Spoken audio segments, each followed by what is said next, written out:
Mob জাস্টিসের ঘটনা বেড়েই চলেছে। সম্প্রতি ঢাবি এবং জাবিতে দুজনকে গণপিটুনি দিয়ে মেরে ফেলা হয়েছে। এ সম্পর্কে বলবেন গণপিটুনি বা মব জাস্টিসের বিধান কি? বিধিবদ্ধ কর্তৃপক্ষ ছাড়া বিচার বা শাস্তি প্রয়োগের সুযোগ কারো আছে কিনা? দেখুন, ইসলামী দৃষ্টিকোণ যদি বলি, আমরা বলি নবী করিম সাল্লাহ আলিয়া সাল্লাম যখন মক্কায় ছিলেন, আমরা দেখেছি তখন যেহেতু তিনি সেখানকার অথরিটি ছিলেন না বা সেখানে রাষ্ট্রপ্রধানের দায়িত্বে ছিলেন না, সেখানে কিন্তু যত অন্যায় হয়েছে, যত অবিচার হয়েছে, যত জুলুম হয়েছে, যত শিরক হয়েছে, এর কোনোটিতে তিনি বা তার সাহাবীরা কেউ বিচার করতে যান নাই, শাস্তি দিতে যান নাই অপরাধীদেরকে। বরং সৎ কাজের আদেশ, অসৎ কাজের বাধা প্রদানের মধ্যে তারা সীমিত ছিলেন, দাওয়াতের কাজের মধ্যে সীমাবদ্ধ রেখেছেন নিজেদেরকে।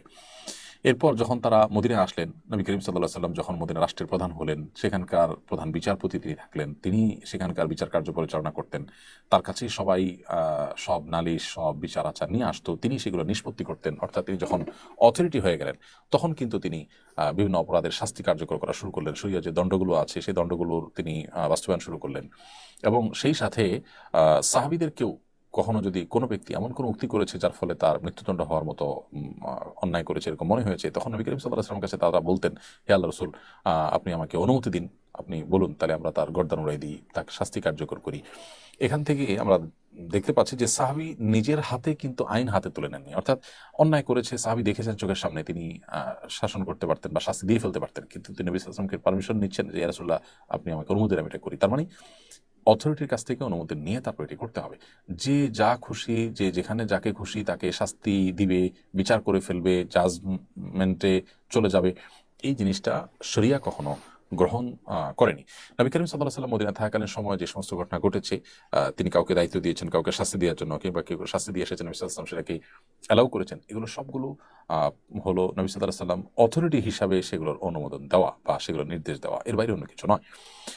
অতএব আইন হাতে তুলে নেওয়ার কোনো সুযোগ নেই, একজন মুসলিম সেটি করতে পারেন না। কুয়েত ভিত্তিক বিশ্ববিখ্যাত ফতোয়ার যে এনসাইক্লোপিডিয়া আছে, আল মওসুআ আল ফিকহিয়া আল কুয়েতিয়া, সেই ফতোয়ার এনসাইক্লোপিডিয়ার মধ্যে পরিষ্কার করে লেখা হয়েছে, ওলামা ইকরামের বিভিন্ন মন্তব্য উল্লেখ করার পর, ফতোয়া উল্লেখ করার পর যে ক্যালকুলেশন টানা হয়েছে, সেখানে বলা হয়েছে যে কোনো রাষ্ট্র ক্ষমতার অধিকারী ব্যক্তিরা ছাড়া, অর্থাৎ অথরাইজড ব্যক্তিরা ছাড়া যে কেউ শরিয়ার কোনো দণ্ডবিধি, কেউ চুরি করেছেন, কেউ জেনা করেছেন, সেগুলো শাস্তি কার্যকর করতে যাবেন না। যদি এগুলো অবাধে যে কেউ কার্যকর করতে চান, তাহলে দিন শেষে একটা অস্থিরতা সমাজে তৈরি হবে।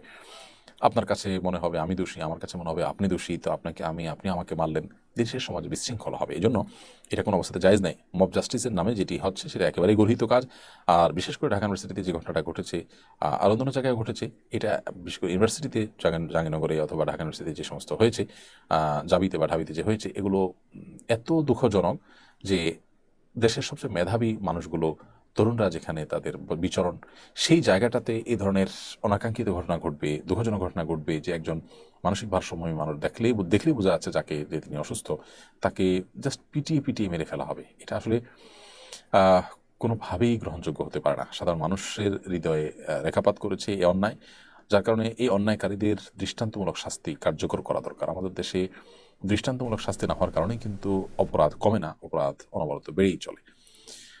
অতএব আল্লাহ তাআলা আমাদেরকে হেদায়েত দান করুন, আমরা যেন কেউ আইন নিজের হাতে তুলে নেওয়ার যে অপচেষ্টা, সেটা যেন আমরা না করি। সেটা যদি আমরা করি, তাহলে দিন শেষে আসলে ভালো কিছু সেখান থেকে হবে না।